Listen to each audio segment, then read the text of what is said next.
I saw the king dancing. Did you see the way the king was dancing?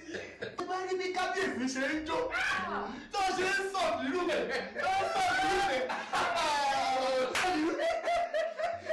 was greatly interesting and fantabulous.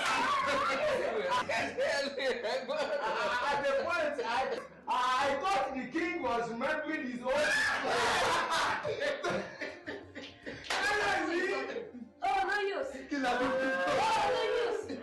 I saw the way you were devouring that meat with your I need to remember you in my prayer.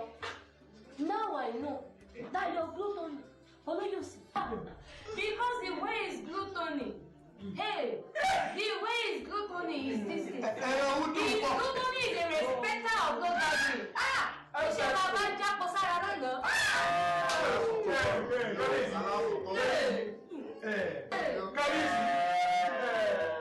I would suggest we please create another office for us. An office that will separate it from food. Because these cats that I'm looking at can never be trusted with this.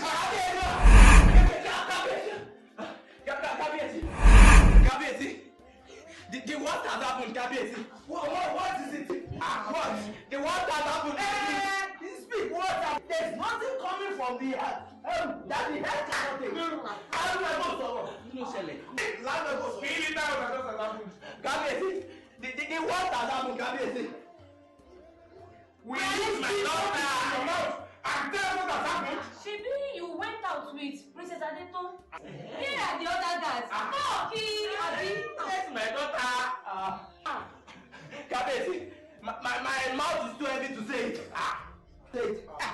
If your mouth is too heavy to say it, let us kukuma cut off your head. Kabiyesi, the village has been attacked again. And Princess Adeton has been murdered.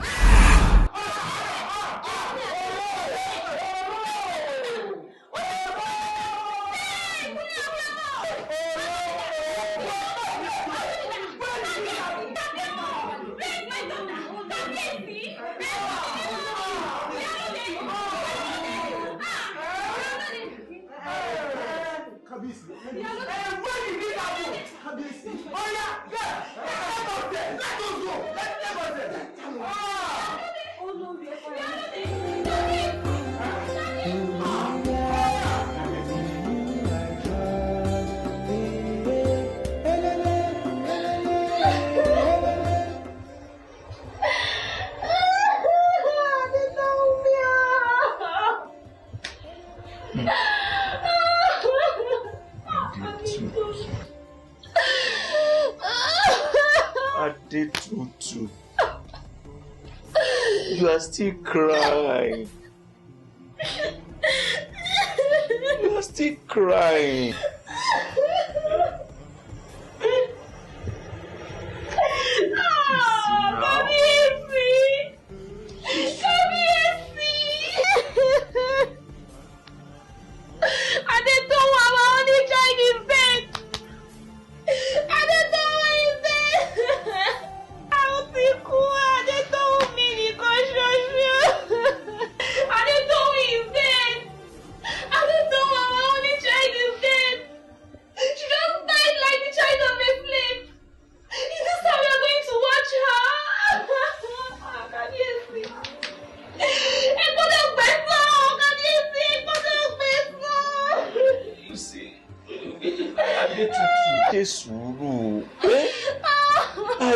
I already sent for the priest.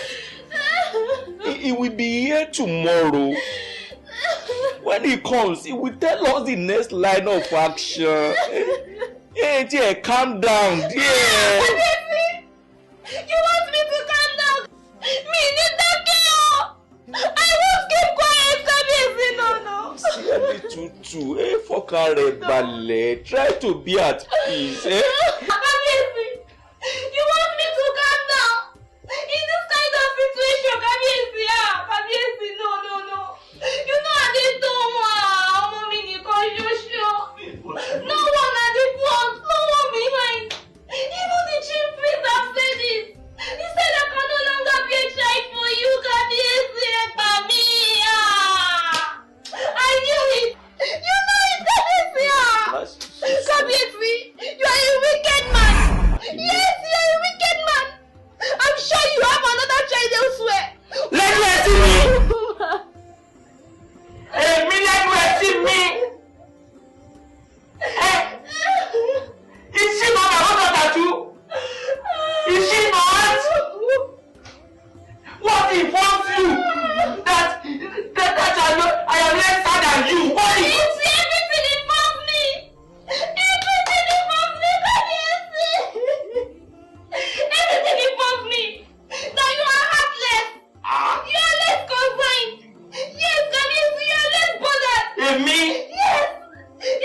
Làbákẹ́ mi, káàbọ̀.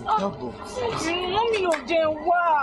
More ready. She didn't let me come out. And you know the thing happening in our village. I'm even doing me or more fun. Ọmọ Làbákẹ́. Even me, I'm tired of this hide and seek games. When will you come and marry me? Ọmọ Làbákẹ́. When will you come and marry me? Give me sílẹ̀. Làbákẹ́.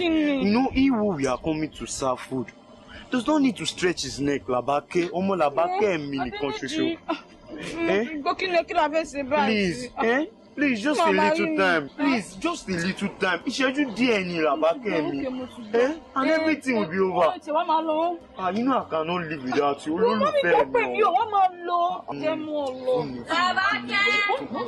Làbákẹ́.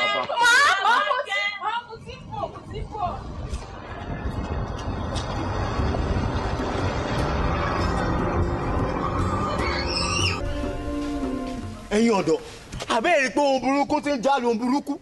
Ohun burúkú tún ti ń jálù ohun burúkú. Olórí ọ̀dọ́, when a tree in the forest is set ablaze, it is foolishness for other trees in that same forest to celebrate Omugoni. Yes. But foolishness, absolute foolishness. Any. How do we explain that our ladies are brutally murdered and raped in our own land without any form of remorse and punishment? We can't even go to the stream without the fear of known and unknown. This is actually more serious than we think, oh. Exactly. See, the problem is not the fact that there's a problem. Abi now, problem exists everywhere. But the sad thing is that we have a leadership in the palace, and they are not even sensitive to what is happening. And your dog, my fellow youth, Egomio, he that hears the sound of the thunder and refuse to listen to the warning of the lightning, such a person will be ready to be drenched and soaked by rain. However, we cannot be insensitive to the fact that this rain is also flooding the palace, and the same sun that is shining on we, the villagers, is also shining on royalty. It's true that the sun that is shining on us as villagers is the same sun shining on royalty, but the intensity is different. Now you are talking. The sun is getting us burnt. Why they are getting warmed by the sun? Do we sit here and wait till we burn to death? No! Never. We can't. We cannot wait until we get burned to death. Hey, Yodo, I suggest we go to the palace and make them understand that we can't take it any longer. Oh. Yes, so we cannot take it any longer.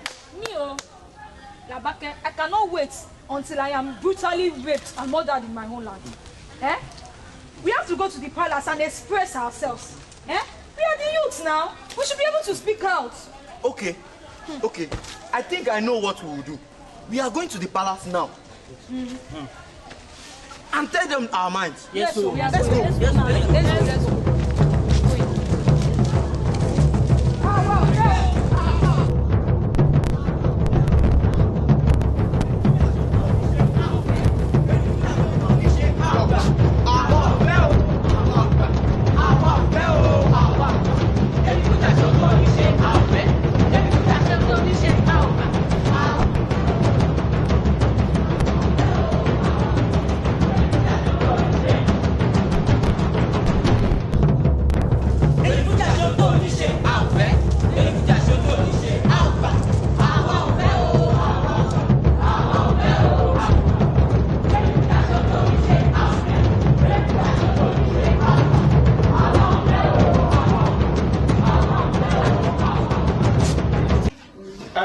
Are you sure you informed the chief priest that you are all here waiting for him? Yes, I did. He should be on his way. Abi, he should be here by now. He should be. There is no time to waste again. The effect of a rainfall different from the aftermath of a fire. I greet you all my chiefs. How we must respond to flood is different to how we must respond to a reading fire. Now, I know things are beginning to cross our mind.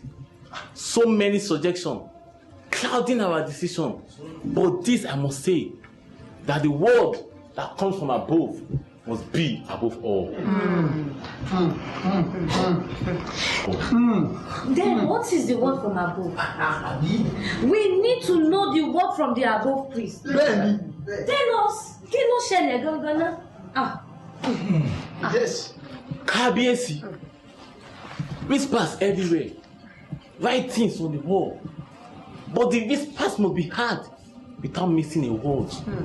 So that the writings must be seen without missing a dot. So then, we must all be patient. The words from above does not spare revenge. It spare patience. Patience. Patience is not just a word. It's the fruit of the Holy Spirit. Never! Never! We are not being patient. This was the same thing you told us when the whole thing started. And now you are telling us to be patient. No! Mama, look! See, I don't even know. Maybe we are even making up for your incapacity. Baby! You are telling us to be patient. Patient indeed. We should be patient. When we were in Egypt, we were okay. Yes. We were satisfied. We were not dying. If I were you, Balogun, I will walk softly and not slip into disgrace. Please tell me. The word that comes from above says victory. Victory would be, but without a fight. I beg to take my leave. My sis, I can't keep this to myself any longer. My king, I hope I won't sound offensive. My God, we should not be sleeping and snoring comfortably when our house is on fire. Oloyotu. So what are you suggesting? What do you think we should do? Abi? Me, I don't know if you are seeing what I'm seeing. What are you seeing, Otu? What are you seeing, Otu? I think these priests have come to this land to deceive us with this strange God. No. And from the look of things, he is one-sided with Iluja Paimo. That is it. No wonder he has been advising us to be patient. When things are falling apart, Otu, in fact, you are a blessing to this kingdom. When a man begins to think that he knows all in the sight of God, then the journey to his foolishness has just begun. Since when has war been ever better than peace in this land? And since when has war stopped the killings and murders that we have been experiencing? Tell me. That is why I like you so much, Otun. That is why I so much love you. In fact, you are indeed a blessing to this kingdom. Yes.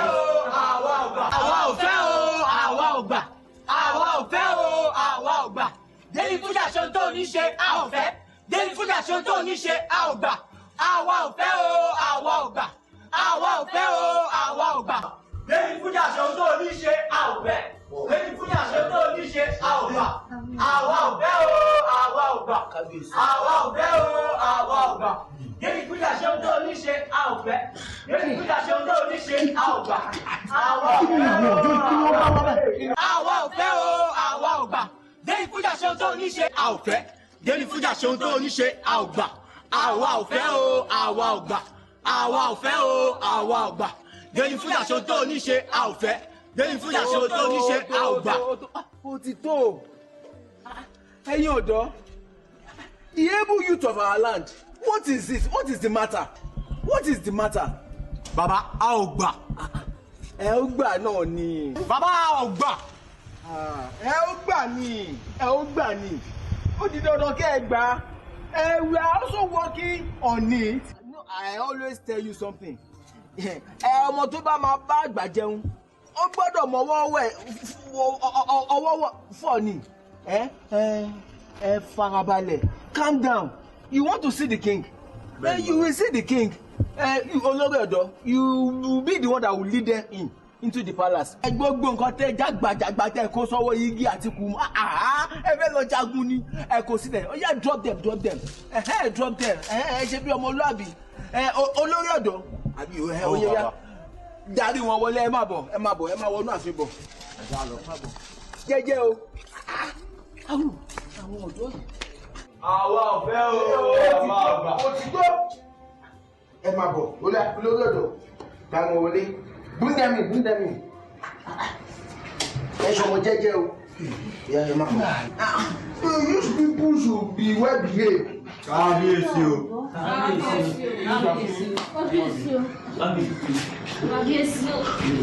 Kábíyèsí. Ẹ̀yin ìjòyè. We the youth of Ayedu village, we salute you. Most especially Kábíyèsí. We are tired. Bẹ́ẹ̀ni. Ó ti sú wa. Ẹ̀yin ọ̀dọ́, sùúrù náà lẹ ṣe. Àbí? Kábíyèsí. Òun rèé o. This is what we have been talking about. And yet, some people, they will be hiding under their cowardly in the name of preaching patience to us. Is it until the whole village turn against us? Kábíyèsí, how will a lion be walking in a jungle still with full fear? Because of the movement of the bush rat, Kábíyèsí, it's not supposed to be so. It's not supposed to be so. We now have to sleep with an eye and a half. Open, Kábíyèsí. Else, we don't know what will befall us, Kábíyèsí. Kábíyèsí, our farm products no longer become ours because those that sow are not the ones that are reaping, Kábíyèsí. Kábíyèsí, if it is for us to summon courage and face our fear, Kábíyèsí, our Kábíyèsí, we have to face the fear. Kábíyèsí, we are ready. We are ready. We are ready. We are ready to face this, Kábíyèsí. Enough is enough. The youth of our land. Ẹ jẹ́ ká ní sùúrù. Let's be patient. No! Let them speak! Sùúrù náà la máa ṣe àbí. Allow them to speak. Ọ̀tún, ó wá ti sùúrù bọ̀rọ̀ yìí. Yes, Olóde! This is what is expected of youths that are alive. At least, are you expecting them to keep quiet? As they are sent into their own early grave? I need them to speak one day. You know what I mean?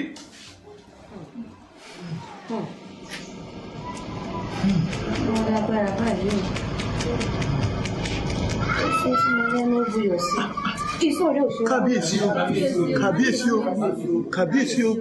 Kábíyèsí o. Kábíyèsí o. Kábíyèsí o.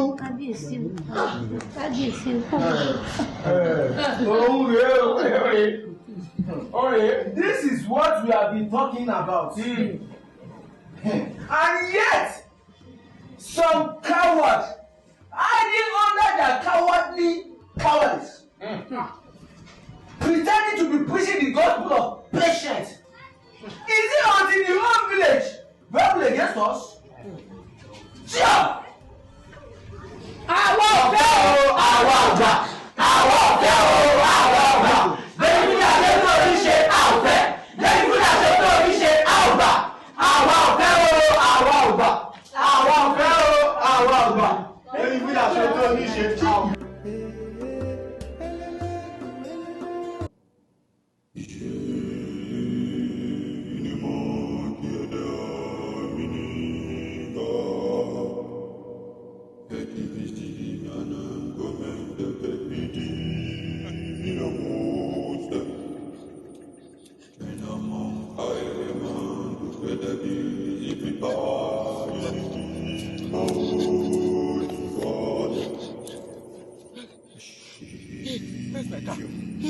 Where's my staff of office?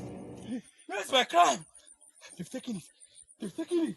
They want to take my life. They want to take my life. No, you won't. You won't.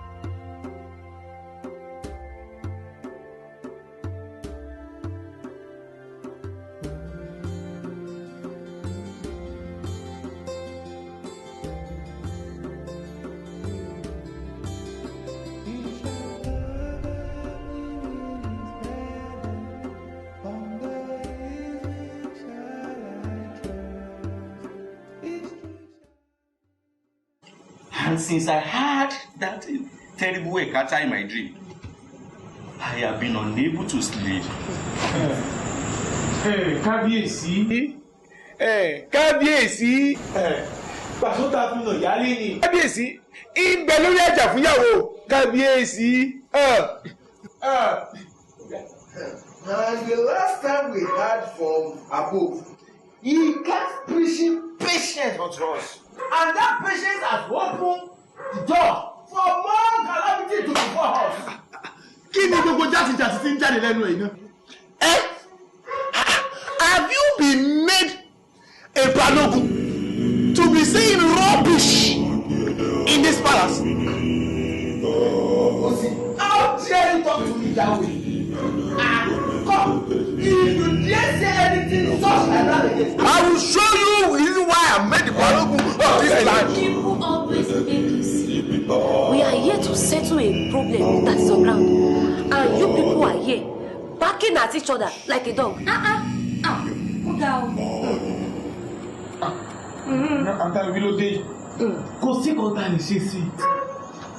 There's nothing that can be done. Absolutely nothing can be done. Remember, we have a word from above saying there is a way that seems right to a man. The end, therefore, is destruction. And have we not been destroyed already? Hey, answer me! Have you been kata tó spam mi sọ̀rọ̀ lẹ́nu yìí gan?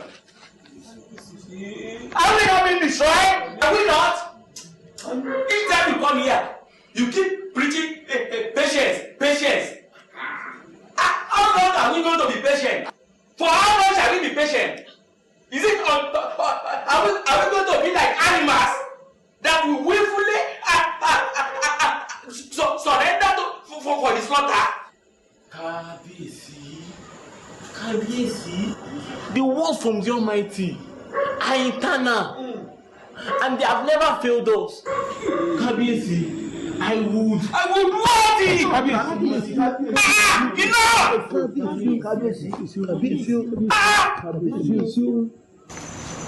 Hi! Ọba Adegbemiga Adedifuja Akanji. I am above all. Nothing else is above me. Whatever I permit to stay will stay. And whatever I ask to leave must leave. I have made up my mind today. There is a debt of debt that must be paid.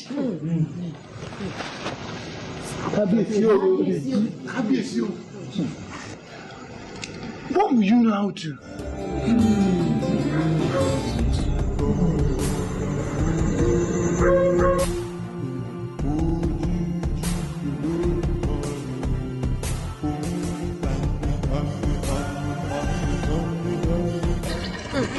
Labake, it is today that I will let you know that the elephant may be the biggest animal in the jungle, but not the strongest. Now in Cage's house. Don't boast too much, okay? When the battle line is done, we already know the winner. Those that are creating more room for surprise by watching and sharing the feeble. What about me, Sofu? Keji, let me tell her that the lion, I mean the elephant, can be the strongest animal in the jungle, but definitely the lion is the king of all, now forever. Let me tell her. Did you hear what I had this morning? Monday, I heard that we don't longer have a king in this village, and that has been the news for the past 14 days and 14 nights. Yes, so Remy, I had the same news too. You too? As a matter of fact, I am becoming more confused than a farmer observing the constantly changing weather. What rubbish are you to say? Rubbish back. See, this is true. That one is not the truth. Let me tell you, those are just one of the royal tricks. They use it playing fools like you. I'm not wise one like me. See, I have the new gist. Yes, of Egbesiwa.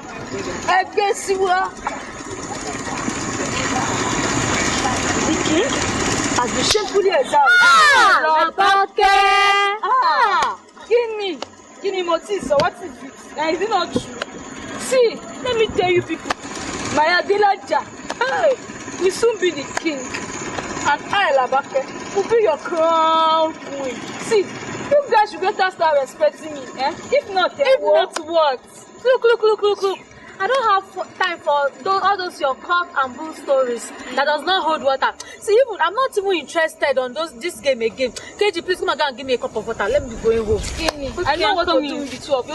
What? Instead of it to be the Olori's friend. Instead of it to you cannot compete with me. Oh, we are the elephant.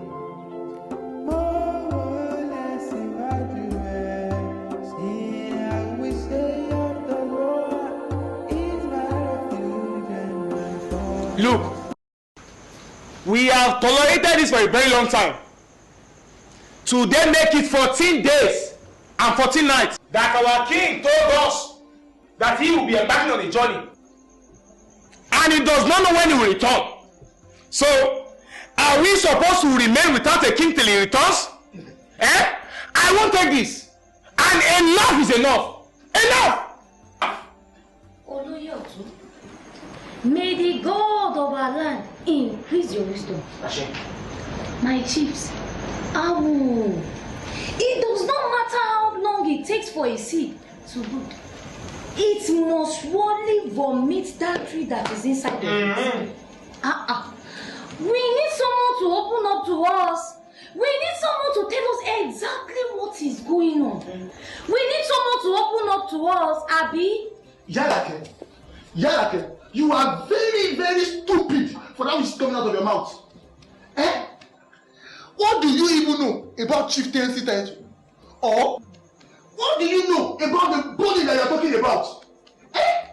Abi, didn't your husband tell you, Uncle Rio, when men are talking, women like you should keep their dirty mouth shut? Uncle, you should be the one answering that question. Osi, you should be the one answering that question.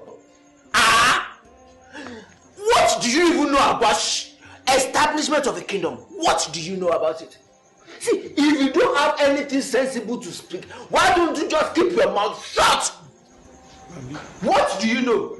See, if you don't have anything sensible out of your mouth, why don't you keep your mouth shut?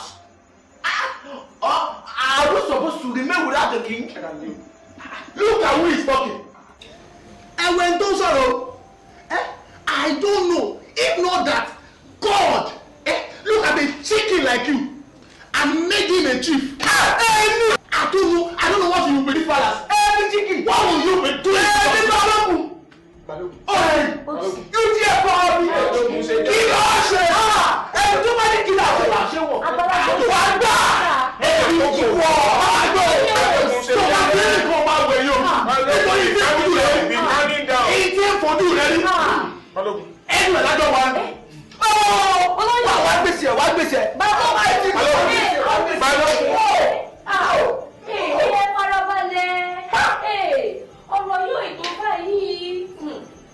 What kind of thing is this? It has never been heard that a king will just decide to leave his kingdom and all he's leaving behind is just a promise of his return. What rubbish! Nonsense! Insolence! Are we not in trouble? Are we?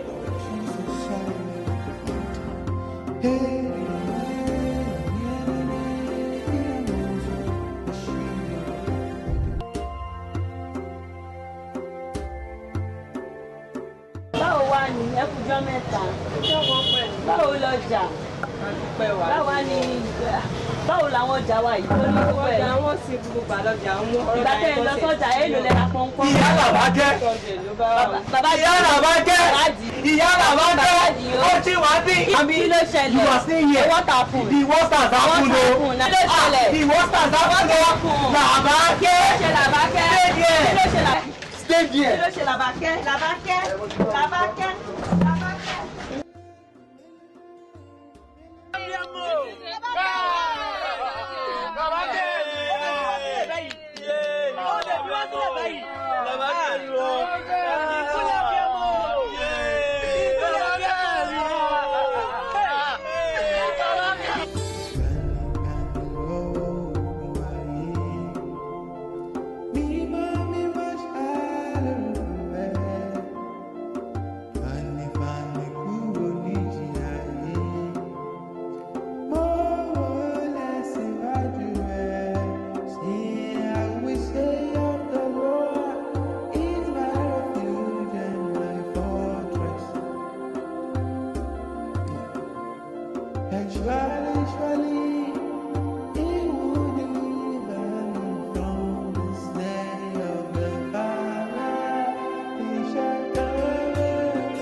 Life is this?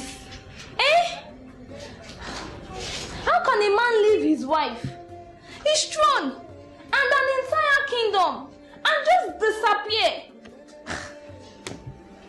He just disappeared, and all he left behind was just a promise. A promise! Ah! Wow! Ah! And I have not even healed up from the death of my only child. What will the world say about me? What will the villagers say about me? Ah! Shut me out, don't die. Ah! Mogbe. I am finished. Ah! Mogbe. Olori, you are still here. My queen, we need to take this thing very serious because it is very sensitive. Ireti? Yes, my queen. Ireti? Olori. What do you mean by being sensitive, bye? Are you not aware of all that is happening? Ṣé o fẹ́ sọ fún mi pé o mọ gbogbo nǹkan tó ń ṣẹlẹ̀ nílùú ni? Olori, mo kúkú mo rí o. So what are you saying? Olori, I can see everything, no, Olori, but there's something very important I need to tell you. I know that in this entire palace, I am your most trusted mate. My queen, I had a dream last night, and I think you should know about it. Ready? Yes, my queen. A dream? Yes, my queen. Tomajebe, Dide, let's go and discuss about it in the inner chamber. Yes, Olori. Abi? Yes, my queen. Say it to me back. Epele. Madam. I am fed up. Epele. Sumi. Epele. Sumi,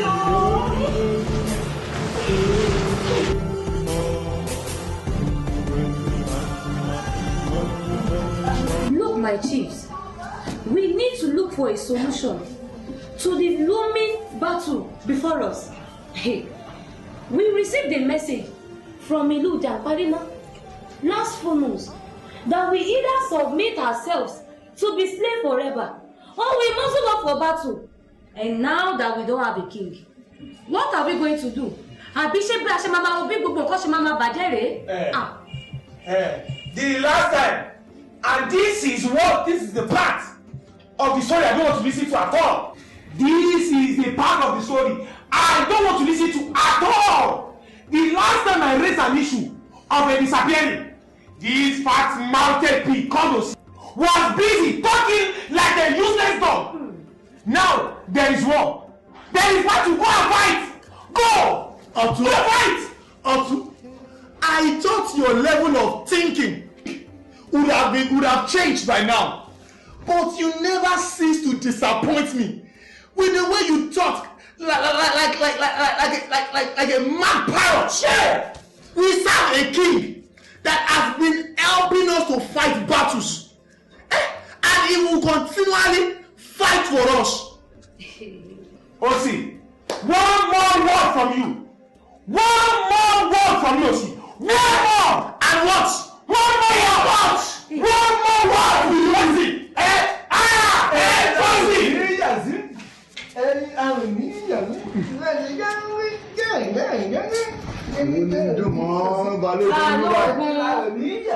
Balogun, what is the meaning of this? We have an issue on ground to solve, and you are here busy dancing. My fellowships, And you see, the God we serve, and the God of our forefathers, and who are still behind us, they've done it again. What has he done? Sit down. Explain. Thank you. See, I was in my bush. I was taking some herbs. When I saw these two gentlemen, they walked up to me. They said they are strangers. And they said they are from a village. What do you call that village again? We are from Iluatonda. Iluatonda. That is a very, very far place. You are welcome. So, how has that become an answer to our prayers? I know you can never stop rebelling against me. I got to know that they are the greatest warrior of their time. Yes. In fact, not just greatest warrior, they are the best with proof and record. Yes, and I believe they can fight our battle for us. In fact, I organized a wrestling competition between our warrior and them, and they beat our warrior flat. Well, let these people fight our battle for us. Abi?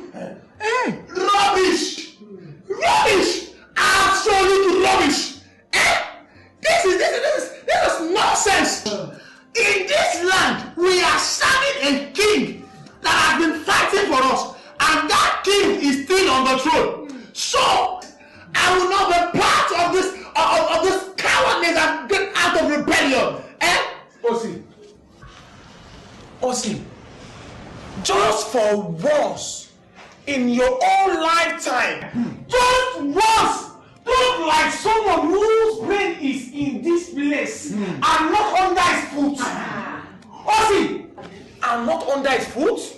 Hey, even if the brain is not functioning. Osi, where is the king you are talking about? Tell me, show me the king. Show me, Osi. Show me now. Greetings, my chief. Please, I have something important to say to you. Speak up. What has an ordinary man do with us in this meeting of a dignified man? I'm sorry for interrupting your meeting, my chief. But our king, Adegbemiga, will have me say something to you. Where did you see him? How did you see him? He actually appeared to me in my dreams. You must be very, very, very stupid for interrupting our meeting. You this insignificant, worthless maid. So because of a mere dream, you scattered this meeting. You better get out from this place before I turn you to something else. Omoshi. This is what I'm saying. Abi. This kingdom is finished. What's it around? How can a worthless, useless, ruthless, and insignificant maid interrupt a royal family? Interrupt a royal meeting? I wonder. A mere dream. One thing that I know is that I will not be a part of this rubbish, this act of rebellion and great madness. No! I'm not worried. You are not part of us, Osi. You are not part of us. Only you don't go. Only you don't go. Only you don't. You are not part of us. No! Let him go. Think about the king. Let him go. For this our great visitor, and let me take them inside so that they can have enough rest. I'm prepared for what you are doing well. Let's go. Olóyè ọ̀tún. Mo rí yín náà.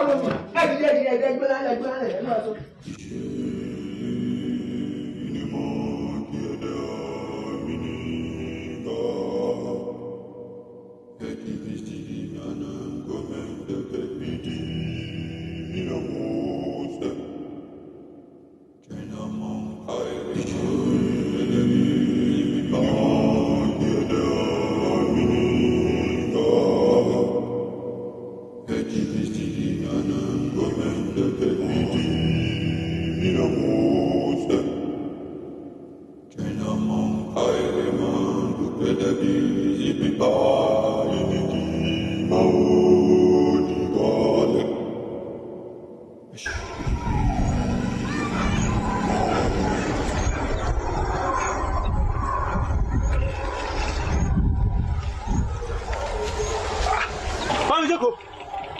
The prince has escaped.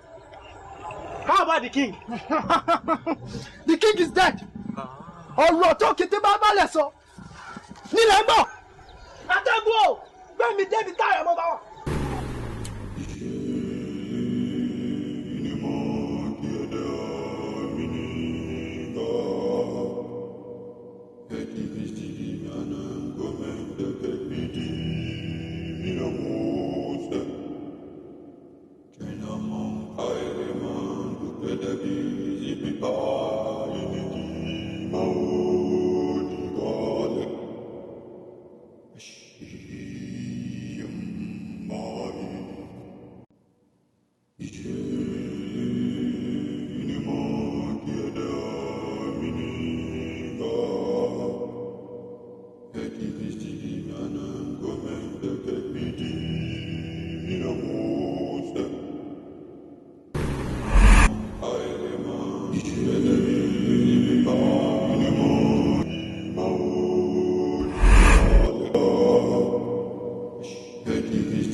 Kingdom, I bring greetings from the palace. Oh, I have been requested to tell you that the battle faced with the great and powerful King Aderogba has been won. Yay!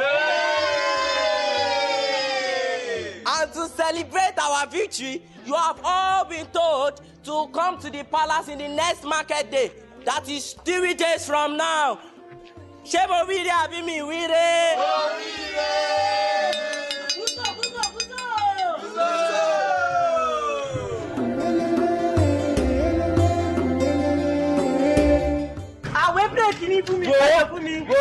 Today, you go. Then you take care of them. Stop your mouth. If I'm here, see no nìyẹn. If I'm here, see no nìyẹn. Ẹnu tó máa ní náà nìyẹn. Bó ṣe máa ń jẹ́ náà nìyẹn. Bó ṣe máa ń jẹ́ náà nìyẹn. Bí mo ṣe àtàǹkan tó ní ìta, àtàǹkan tó ní ìta, oníranù. Adéròkè. Adéròkè. Má tẹ́ra o. Mo ń bọ̀. Mo ti kìlọ̀. Mo ń bọ̀. Dúdé mi, mo ń bọ̀. Adéròkè. Adéròkè. Show Badu. Didn't I warn you not to stop me again? When does the son of a pepper seller like you have to tell me? Yes. But Adéròkè. Didn't I warn you not to stop me again? But Adéròkè, I can be a son of a pepper seller today. I can have a lot of land to take care of you, Adéròkè. Yes. Why next you stop me or touch me again?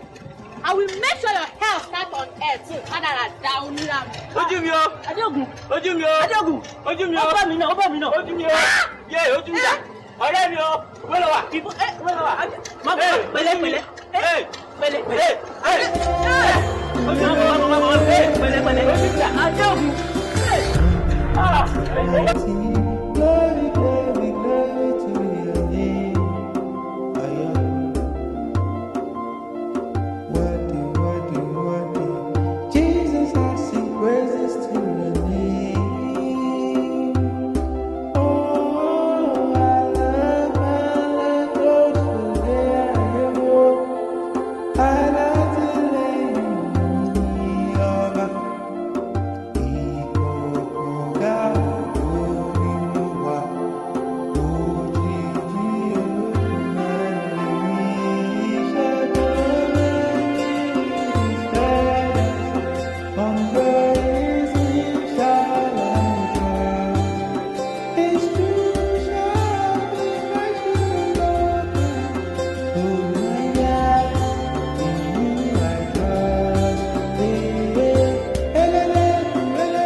My chiefs, I greet you all.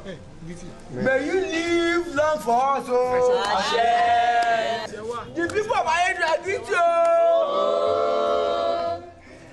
This day is the day we have been waiting for. It's a day of joy. And this day will never turn to sorrow. Our Lord disappeared king promised us vengeance. We never knew how he was going to do it. But unknowing to us, he sent us warriors. They fought our battle and now we are victorious. This is Yekwa Makebeku. Eya Makebeya. Our men are still from Biomeni. Merci. Kábíyèsí o. Kábíyèsí. Kábíyèsí. Kábíyèsí. Kábíyèsí. Ajo gbẹ lórí o. Musa.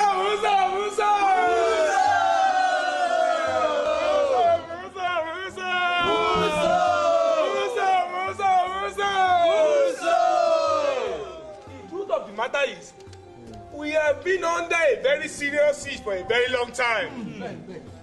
And when we came following is the water, our above, the above.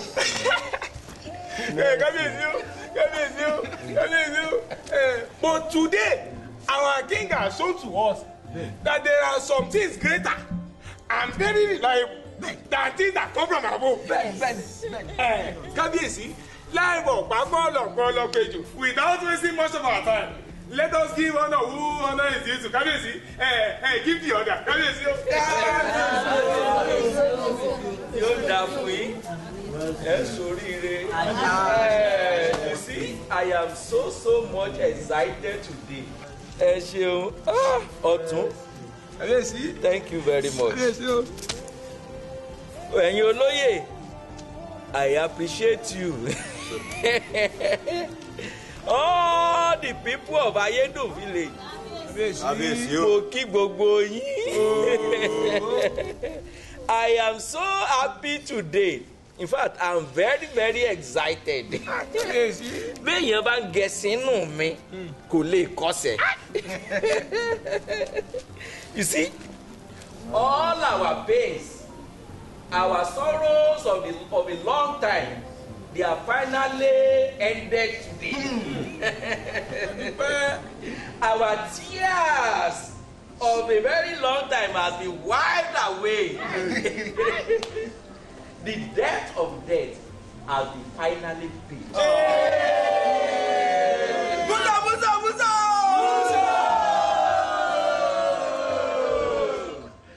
And so that we can ensure that the debt of death is fully paid.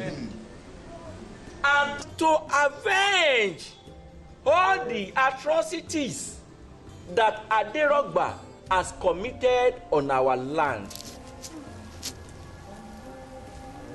Hi, Adegbemiga, Adenifuja ọmọ Àkànjí. I will order the beheading of this pig. Even when some people they were telling us that we are going to get a victory without a battle. Hi, Ọba Adegbemiga, Adenifuja Àkànjí. I rose up and showed to all of you that I am greater than any above. I am going to order the execution of this pig. Kábíyèsí.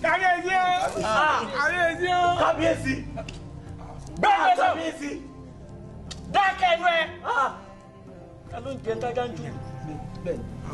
Above stupid and many nonsensical. Because it will serve as a lesson to all of you. And to all the villages around us. Ká lè mọ̀ yí pé àìṣẹ̀ràn rírọ̀. Erin tó bá tún dẹ́rù ẹ̀ lásà, ìwo ẹ̀ á lọ. Bẹ́ẹ̀ni kábíyèsí.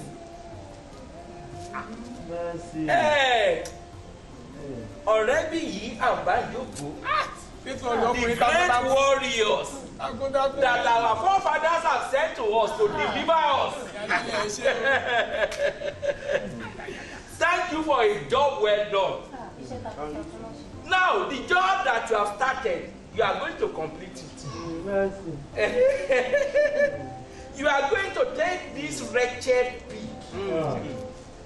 This good for nothing, no net it. You are going to take him out of the village and behead them.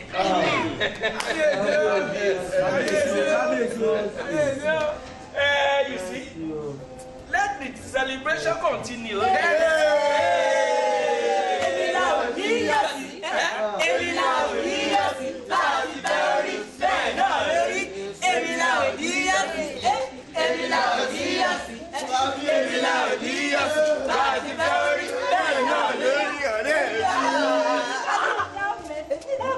My son. He's my only son. He was the king that offended you, not met with Kabiyesi. What is happening? Kabiyesi. How dare you come into my palace and be begging for mercy? Kabiyesi Kabiyesi. Abẹ́ ẹ̀ máa gbọ́rọ̀ burúkú lẹ́nu ẹyẹ ni. How dare you? Where were you? Where were you?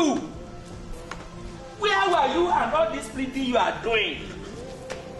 When my only child was murdered and brutally murdered in cold blood. Where were you? Where were you when my child was killed like child of a slave in this land? Where were you? you now have the effrontery láti máa bẹ́ mi sọ̀rọ̀ begging. O mà borí mi lé o.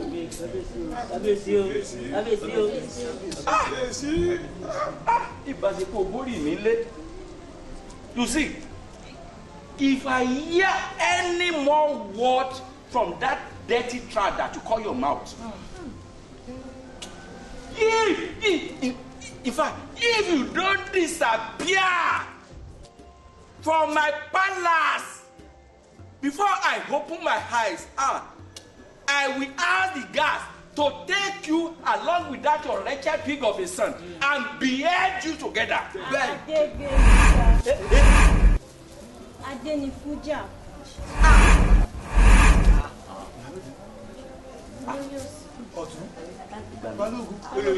Who am I seeing? Toyin Korin. Toyin. Toyin. Toyin. Toyin. Toyin.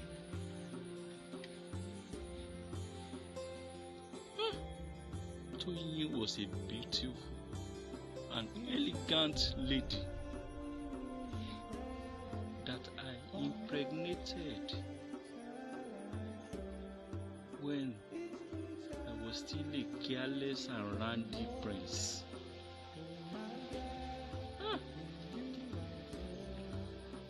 Because of the customs and tradition of our land that forbid the atrocity that I committed, I had to deny her. I denied her pregnancy.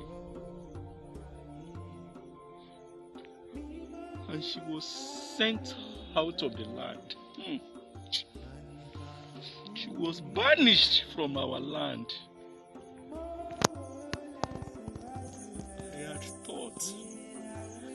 I had thought that she was going to terminate that pregnancy. But see, she didn't. She didn't terminate the pregnancy.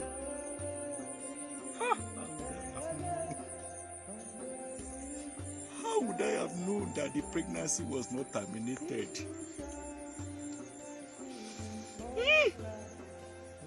How would I have known that the child would survive? And the child was not supposed to be my prince, the heir to my throne. And look at what has happened to me.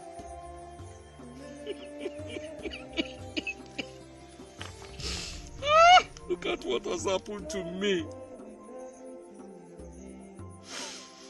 Because of anger, revenge, and resentment, I killed my own son. I killed my own son. I killed my own son. And I was warned. The priest warned me.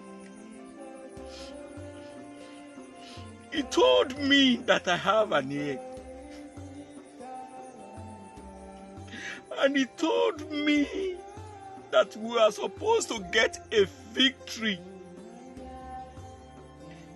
We are supposed to get a victory without a fight. But I didn't listen. I killed my own son.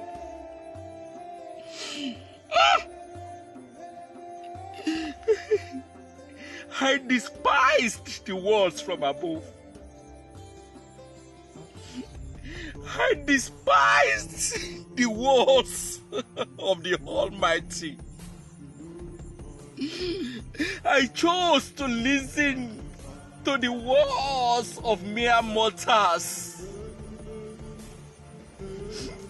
I chose to listen to the words of ordinary women. I jettison the walls from above.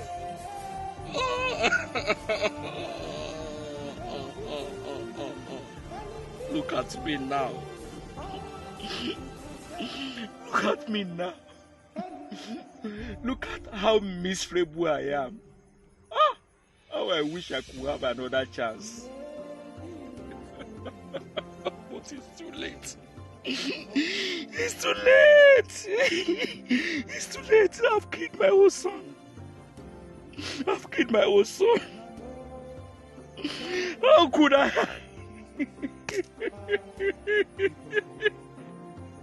How could I have thought that the hands of men can do only that which the fingers of the Almighty could do?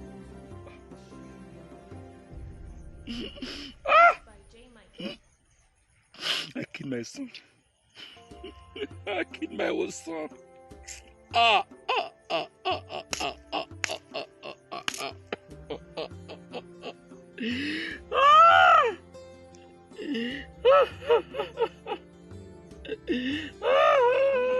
Adegboyega.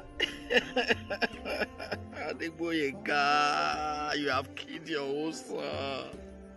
You have killed your whole son because of anger. Because of anger, revenge, and resentment. Oh.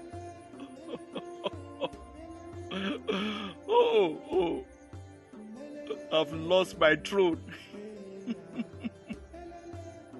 I lost my throne. I lost my son. Now, I've also even lost my life. Have I not? Did the priest not warn me? He told me that a life outside of God is death.